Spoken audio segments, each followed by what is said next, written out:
Ayurveda, la posture pour cuisiner, elle est extrêmement importante. Parce qu'en fait, on dit qu'on contamine nos aliments quand on est dans une certaine énergie. Donc si vous êtes triste ou stressé et que vous êtes en train de cuisiner, votre alimentation, elle va en pâtir en fait. Donc vous allez transmettre ces émotions-là dans votre plat et vous allez vous auto-polluer. Quelqu'un par exemple qui va mettre beaucoup de sel dans son plat, on peut laisser supposer qu'il est beaucoup dans l'action ou qu'il peut être un peu dans la colère. On peut même ressentir dans la façon dont on va manger le plat, qu'est-ce qui va ressortir, quelle est l'émotion qui était emprunt en fait chez la personne au moment où il a fait son plat. On dit souvent quand c'est trop salé, c'est parce que tu es amoureux. C'est ce qu'on dit, mais c'est pas vrai, non. Pas Non, vrai. du tout. C'est parce qu'il peut être trop en colère ou trop dans l'impulsivité à ce moment-là. Donc on dit en Ayurveda qu'en fait, il vaut mieux attendre que les émotions redescendent avant de se mettre à cuisiner. Donc si on est en colère ou qu'on est stressé, on respire, on va faire un tour dehors, on médite, on caresse un animal si on en a un. Enfin, on fait des choses qui nous font redescendre les émotions. Et après seulement, on doit cuisiner. D'accord. Voilà. Et pareil, quand on mange, c'est la même chose. On doit se concentrer sur le repas, respecter penser à tous les agriculteurs qui nous ont permis d'avoir ces aliments dans l'assiette, être vraiment dans le respect, dans l'accueil et dans la gratitude au moment où on va manger. Ça permet d'être en totale absorption de son repas et de vraiment de potentialiser une très bonne digestion en fait. Ça devrait te parler parce que c'est tout le travail qu'on fait en amont quand les clients arrivent, d'avoir tout de suite le sourire. Et souvent, on se dit peut-être que sur la route, ils sont perdus. Monsieur commence à gronder madame. Ils arrivent, ils sont un peu stress, un peu speed. Ouais. Et plus ils sont stress, speed, plus ils sont en retard et ils ont peur. Plus nous, on va leur dire prenez votre temps, asseyez-vous au salon, on va vous servir un apéritif. Et en fait, on les prend à revers. Et le fait de les reprendre à revers, on arrive à les calmer. Quand je suis arrivé ici, j'étais encore sous l'énergie très parisienne. C'est-à-dire, je suis arrivé ici, on était 2 en cuisine, 2 en salle et une personne qui s'occupait des chambres et de la plonge. J'étais tout petit, la main aux oiseaux. C'était vraiment un petit écrin. Et là, très vite, mes employés m'ont dit vous n'êtes plus à Paris, chef, faut arrêter de nous bousculer parce que. Et je m'en suis rendu compte assez rapidement aussi. Et j'ai vraiment inversé les choses. C'est-à-dire que je me suis aussi retrouvé ici tout seul. Et donc mes employés sont devenus ma famille, mes amis, les seules personnes que je côtoyais. Tout ce que j'ai construit ici, je l'ai construit avec mon équipe, avec ma famille. Et à chaque fois qu'il y a des nouveaux qui arrivent, on explique bien, vous êtes les passeurs. Les passeurs de tout ce que les autres ont construit, c'est grâce à vous que la résonance va continuer. Et on ne vient pas ici pour travailler pour un chef, on vient ici pour travailler pour une maison. Et moi, je ne me considère pas comme un patron, je me considère comme une locomotive. Et en fait, moi, je dois leur apporter le maximum de bonne énergie pour les transporter avec moi. Et nous, c'est cet échange-là qu'on essaye de faire aujourd'hui, c'est-à-dire trouver la véritable harmonie pour laquelle on vient chercher ce métier-là. C'est-à-dire que pour moi, la salle est aussi importante, puisque c'est elle qui est en relation avec les clients, c'est elle qui distribue la bonne parole, et c'est elle qui envoie la bonne énergie. C'est-à-dire qu'on ne rentre pas dans une cuisine pour se faire engueuler, pour ressortir, pour emmener ces mauvaises ondes et essayer de les masquer. On vient en cuisine, on discute, on partage, on échange, on goûte et on apporte ça en salle. Si c'est une intention d'amour, on distribue de l'amour. Et notre métier, c'est de l'amour. Voilà. Est-ce que tu veux que je t'aide à démarrer le ghee pendant que tu nous racontes tout ça? Oui, alors pareil, il va falloir qu'on soit concentré parce que ça cuit très vite. Ouais, t'inquiète, je devrais y arriver. Donc, comme je vous dis, c'est une panacée en Ayurveda. C'est une substance qui est très bonne pour augmenter l'intuition, pour calmer la colère, pour aussi diminuer les brûlures gastriques. Donc, quand on a des inflammations gastriques, ça va faire comme un pansement et c'est véhicule aussi des épices qu'on va mettre. Donc, en fait, on dit que c'est un médium. On dit en Ayurveda un anupan, ça veut dire un adjuvant. En Ayurveda, on l'utilise énormément pour faire absorber dans les cellules profondes les substances des épices et des plantes qu'on va utiliser. Et du coup, le ghee, donc on l'utilise pour faire cuire en fait les aliments parce que c'est un point de fumée qui est très haut par rapport au beurre. Donc on a enlevé la caséine et le lactosérum, donc très digeste.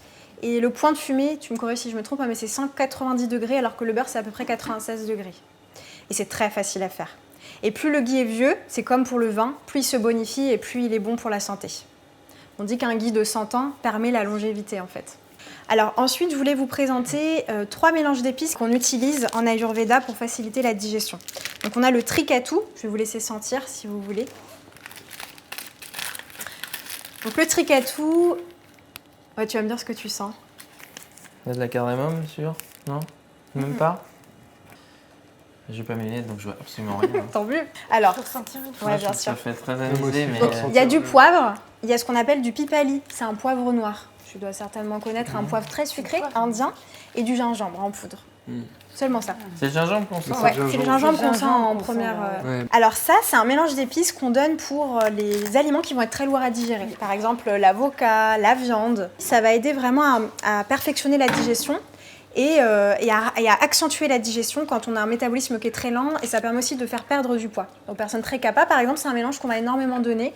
On met juste une pincée dans son plat.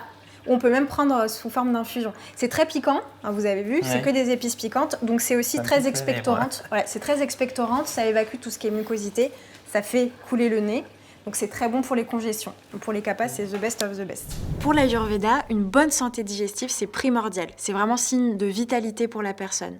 Donc le feu digestif, on l'appelle Agni en Ayurveda, et c'est le point d'entrée de la santé de la personne.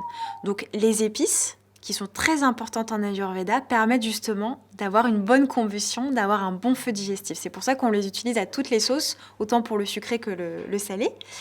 Et donc en fait, on en met partout pour venir aussi apporter ces 6 saveurs. Pour booster la digestion, permettre une bonne absorption, une bonne métabolisation, une bonne optimisation digestive, une bonne satisfaction aussi de son repas, et une construction des tissus qui soit la plus saine possible. Donc c'est vraiment à visée thérapeutique et à visée d'équilibre. Donc deuxième mélange d'épices phare en Ayurveda, c'est la saffétida. Waouh. Ah là, il y a du soufre. C'est la férule persique. La férule Persique, ouais. C'est une fleur. Non, c'est une résine. Et ça, c'est vraiment l'antidote en Ayurveda pour les légumineuses. Quand vous faites des légumineuses, vous les faites tremper un petit peu pour enlever l'acide phytique et on met dedans de la saffétida pour les rendre encore plus digestes. Donc ça, c'est très bon pour Vata, c'est carminatif, ça va aider à expulser les ballonnements, les gaz, donc tout ce qui est un peu... tout ce qui va créer ces ballonnements-là, comme les légumineuses qui sont très difficiles à digérer pour beaucoup de personnes, c'est l'antidote phare. Et franchement, pour le tester, ça marche vraiment très bien. C'est bien. Moi, je suis assez curieux, je voudrais savoir le goût que ça... Je peux prendre tout ça ou il faut que je me modère? C'est beaucoup quand même, hein. Ah Tu bon, risques tiens. d'avoir du feu dans la bouche là. Du feu dans la bouche. Ah oui, c'est particulier. C'est particulier. Ah oui. C'est assez fort. Et puis c'est pas... Moi, je On n'a trouve pas ça de... pas mal Mais du c'est tout. pas mal. C'est bon, hein. c'est- Ouais, je trouve Mais ça c'est pas pas mal. mauvais, mais c'est... C'est bon, On mais connaît pas, quoi. c'est En fait, très, C'est présent. surprenant en fait, Ouais. c'est surprenant. Il y a Ouais. le côté aromatique du cumin, mais c'est plus, c'est pimenté en même temps. C'est ça un qui peu ressort fort, le c'est- plus dans le mélange. Ouais. Ouais, il y a le pimenté C'est- et puis il Et y a le ce salé. côté un Un peu... peu poivré, un peu, je sais pas. Un peu décomposition, un peu fumier quoi. Ça adore, quoi. Et celui-ci, on peut le... Ouais. Celui-là, la saffétida, je vous conseille de ne pas en prendre beaucoup hein, parce que ça risque me fait aussi peur. d'être un peu surprenant. Ça va, c'est toi qui en prends le plus. Alors? Ah Ah non, ça c'est hardcore. Non. Ah non, là, ça serait terrible ça. Et pourtant, c'est très bon pour la santé. Bah, c'est surprenant parce que ce sont des saveurs qu'on n'a pas du tout l'habitude d'avoir. Ce côté en plus nez soufré. C'est compliqué pour moi de l'assimiler aujourd'hui et de le mettre dans une cuisine et d'arriver d'utiliser les vertus de chaque ingrédient ou de chaque produit en les associant à mes ingrédients de producteurs ici tout en restant dans mon histoire. Et pour vraiment faire ça, il faut que j'essaye.